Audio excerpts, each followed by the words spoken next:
Mareaca is a fraud. 2-2 to Wrexham. 4-1 to Celtic. This 3-2-5 is not fooling me. Okay, now let me explain where it went wrong yesterday night. Why Chelsea lost 4-1 to Celtic. What type of football Enzo Mareaca is trying to get this team to play. So, you look at Chelsea, Enzo Mareaca, the team that he's built in, the style of football that he's trying to implement. On the ball, the 3-2-5, with Reece James inverting into midfield, playing as part of a double pivot with Romeo Lavia. Off the ball, 4-4-2. What does that mean? It literally means Reece James tucks back in to his natural right back position. One of the interiors tucks into midfield with Romeo Lavia, and then you've got up front Nkunku and Mark Guehi. Once the first line of press is beat, one of the attacking players drops in to make a midfield three. It becomes a 4-3-3. So, in summary, 3-2-5 on the ball. First line of press is in a 4-4-2. After that, they shuffle back into a 4-3-3. First major change that we've seen, the main difference between Enzo Mareaca ball, Pochettino ball, the way they're trying to get this Chelsea team to play, pressing. You look at the screen, look at the amount of bodies Chelsea have pushed forward to try and win the ball high up the field. We're talking 7-8 players. Now, this didn't really work out to perfection because all it took Celtic was 2-3 passes to take out 7-8 Chelsea players out of the game. 2-3 passes and the press was beat. Now, is that a problem at the moment? Yes, because Chelsea haven't mastered how to press yet. Am I surprised? No. This is a manager that's only had, 2-3 weeks with these players? It's only their second pre-season game. It's going to take a while to teach these players how to press, when to press, what the pressing triggers are. And on top of that, they've got so many players missing. So the problem of today might be one of their strengths in the future.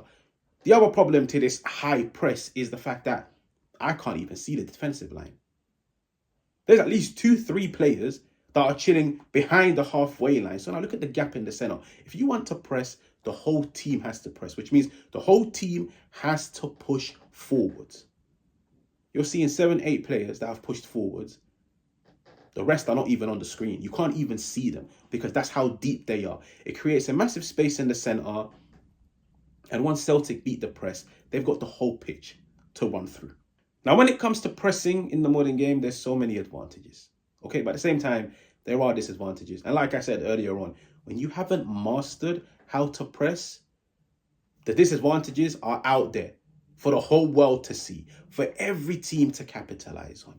With Chelsea, they're pushing a lot of bodies forward.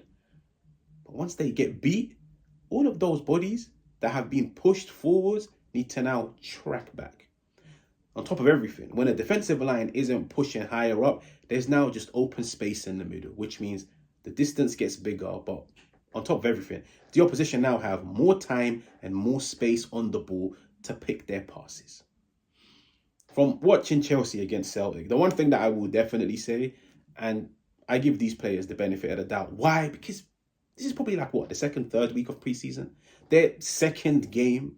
They don't look the fittest because that Celtic team physically was miles ahead of them. But it's understandable because Celtic are approaching the end of their preseason. So their match fitness, their match sharpness, their match rhythm is way better than Chelsea's. But this team doesn't look the fittest because when you look at some of these examples, Chelsea were struggling to defend transitions.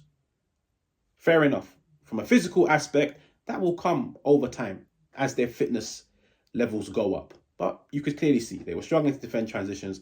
They were struggling to get back in time. At times, Celtic players are running past Chelsea players that were walking. Okay, now that was the physical side of the game. Let's talk about it tactically. Bing, bing, bing, fancy word. Positional play / positional rotation. Like I said at the beginning of the video, Chelsea like to press in a 4-4-2. But once that first line of press is beat, it turns to a 4-3-3. What does that mean? It means one of the two forward players now has to know. They have to grasp it. Once that first line of press is beat, that now I need to track back, sprint back to form a midfield three, to provide an extra layer of protection. If you don't grasp it, if you don't read the situation there and then, that could be the difference between you conceding a goal and not conceding a goal. So when you look at Chelsea, what is positional play? Positional play, in summary, is where every zone on the pitch has different roles and different responsibilities. For example, the left-sided centre-half will have a different list of responsibilities to the central centre-half. The left-sided interior will have different responsibilities to the right-sided interior. Different zones on the pitch require different things from these players. That's what positional play is. Positional rotation is where players understand, for example, if my left-sided centre-half has now pushed forwards to join a press on the left-hand side, the whole team has to now shuffle to the left. So that's where now I'm rotating positions, because my original position might be at central centre-half. But I know my teammate has pushed forwards. I now have to shuffle. But I also need to know my responsibilities when I was a central centre-half are completely different to my temporary position at the moment, which is a left-sided centre-half. When you look at Chelsea, the main reason why they conceded a lot of transitions against Celtic, like I showed you guys, one of the main reasons was definitely their fitness levels. Secondly, the fact that this is a new structure that they're not too familiar with. But the third reason can also be the fact that space was not being occupied at the right time. And I'll repeat that. Space was not being occupied at the right time. So, for example, Chelsea 3-2-5 on the ball, Reece James tucking into midfield. Once they lose the ball, Reece James is going back to his natural position as a right back. But that now means Carney Chukwuemeka and Nkunku need to shuffle back. They need to run back to form that midfield three with Romeo Lavia. If they don't, Romeo Lavia is now the only person in midfield, which means his left-hand side is open, his right-hand side is open. That was the summary of the game against Celtic. Do people need to panic? No. Positional play, positional rotation, structure, knowing when to press, knowing when not to press, knowing when to rotate, getting familiar with a variety of different positions, which require players to be versatile. It requires them to be smart. It requires them to have a very high level reading of the game. That takes a while. And it might even take a whole year. Now, to wrap up this video, I'm just going to look at some of the goals that Chelsea conceded to back up my points and use them as a point of reference. You look at, I think this was the first or the second goal. Look at the Celtic players and look at the Chelsea players. The Chelsea players are ball watching. They're standing still and allowing Celtic players to run past them and attack the space. 3 seconds later, you've got a Celtic player unmarked in Chelsea's box, tapping the ball in from 2-3 yards. Should Chelsea be conceding a goal like that, whether it's pre-season, Champions League, Europa League, Premier League? No. You should not be conceding a goal like this, even at Sunday League level. But like I said, I'm willing to give them the benefit of the doubt, which is it's a new structure. It's very early into this manager's regime. And physically, I don't think they're up to it. Because I find it hard to believe that you're watching the opposition push bodies forward, players run past you whilst you're all just stood there watching them or pointing at your teammates, as you can see on the right-hand side. The second goal, and this is a player that, in my opinion, as much as he might have saved Chelsea against Celtic from an embarrassment, because it could have been 7-8-1, is the goalkeeper Sanchez. I just don't think he's good enough. I don't think he's good enough on the ball. I think his short range, his medium range, his long range passing is questionable. It's not the most consistent.